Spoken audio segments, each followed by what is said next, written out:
Happiness or joy. But think about it. If you laugh, you think, and you cry, that's a full day. That's a heck of a day. You do that 7 days a week, you're going to have something special. And so, I can't help. I rode on the plane up today with Mike Krzyzewski, my good friend and a wonderful coach, but people don't realize he's a 10 times better person than he is a coach, and we know he's a great coach. He's meant a lot to me in these last 5 or 6 months in my battle. But when I look at Mike, I think we competed against each other as players. I coached against him for 15 years, and I always have to think about what's important in life is to think to me of three things: where you started, where you are, and where you're going to be. Those are the three things that I try and do every day. And, you know, when I think about getting up and giving a speech, I can't help it. I have to remember the first speech I ever gave. I was coaching at Rutgers University. That was my first job. Oh, we got some wonderful. And I was the freshman coach. That's when freshmen played on freshman team. And I was so fired up about my first job. I see Lou Holtz, Coach Holtz here. What was it like the first job you had, right? The very first time you stood in the locker room to give a pep talk. That's a special place, the locker room, for a coach to give a talk. So my idol as a coach was Vince Lombardi. And I read this book called Commitment to Excellence by Vince Lombardi. And in the book, Lombardi talked about the first time he spoke before his Green Bay Packer team in the locker room. They were perennial losers. And I'm reading this, and Lombardi said he was thinking, should it be a long talk, a short talk? But he wanted to be emotional. He said, be brief. And this is what he did. Normally you get in the locker room, I don't know, 25 minutes, a half hour before the team takes the field. You do your little X and O's, and then you give the great Newt Rockne talk. We all do. Speech number 84. You pull them right out. You get ready. Get your squad ready. This is the first one I ever gave. And I read this thing, Lombardi, what he said was he didn't go in. He waited. His team was wondering, where is he? Where is this great coach? He's not there. 10 minutes. He's still not there. 3 minutes before they have to take the field, Lombardi comes in, bangs the door open, and I think you all remember what great presence he had, right? Great presence. And he walked in, and he just walked back and forth like this, just walked, staring at the players. And he said, all eyes on me. And I'm reading this in this book, and I'm getting a picture of this Lombardi before his first game. And he said, gentlemen, we will be successful this year. You can focus on three things and three things only: your family, your religion, and the Green Bay Packers. And the rest of it, they knocked the walls down. The rest was history. I said, that's beautiful. I'm going to do that. Your family, your religion, and Rutgers basketball. That's it. I had it. Listen, I'm 21 years old. The kids I'm coaching are 19. All right? And I'm going to be the greatest coach in the world, the next Lombardi. And I'm ready. And I'm practicing out right beside the locker room. The manager's telling me, you got to go in. Not yet. Family, religion, Rutgers basketball. All eyes on me. I got it. And now finally he said, 3 minutes. I said, fine. True story. I go to knock the doors open, just like Lombardi. Boom! It didn't open. I almost broke my arm. I was like, it was when it didn't open. Now I'm down. The players are looking. Coach, help the coach out. Help him up. And now I did like Lombardi. I walked back and forth, right? And I was going like that with my arm, get the feeling back in.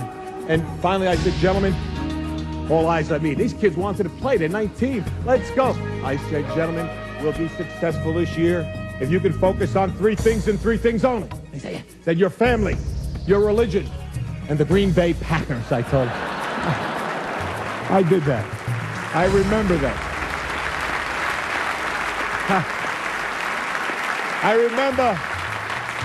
I remember where I came from. It's so important to know where you are. And I know where I am right now. How do you go from where you are to where you want to be? And I think you have to have an enthusiasm for life. You have to have a dream, a goal. You have to be willing to work for it. I talked about my family. My family is so important. People think I have courage. The courage of my family is my wife, Pam, my three daughters here, Nicole, Jamie, Leanne, my mom, who is right here too.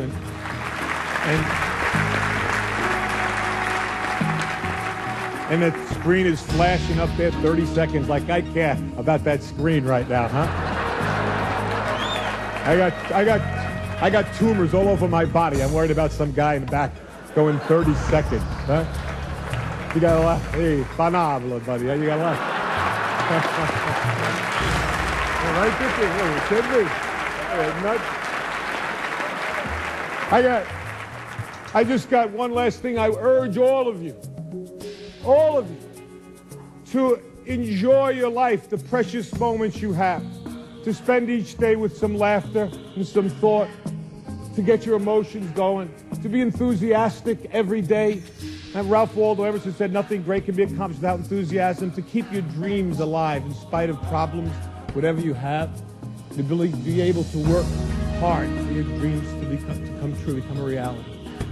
Now I look at where I am now, and I know what I want to do. What I would like to be able to do is to spend whatever time I have left and to give maybe some hope to others. My Arthur Ashe Foundation is a wonderful thing.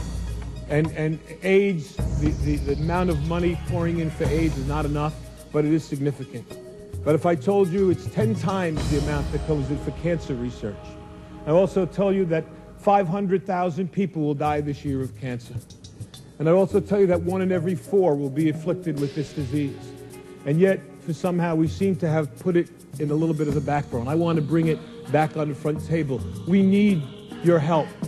I need your help. We need money for research. It may not save my life.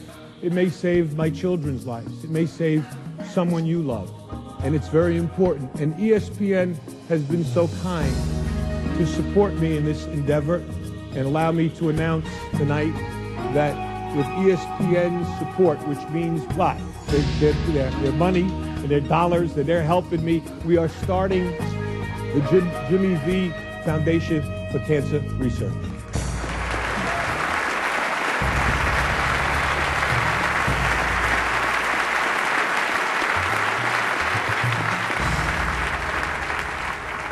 And its motto is, don't give up, don't ever give up. And that's what I'm going to try to do. Every minute that I have left, I will thank God for the day and the moment I have. And if you see me, smile and maybe give me a hug, because that's important to me too. But try, if you can, to support, whether it's AIDS or the Cancer Foundation, so that someone else might survive, might prosper, and might actually be cured of this dreaded disease. I can't thank ESPN enough for allowing this to happen, and I'm going to work as hard as I can, for cancer research, and hopefully maybe we'll have some cures and some breakthroughs. And I'd like to think I'm going to fight my brains out to be back here again next year for the Arthur Ashe recipient. I want to give it next year.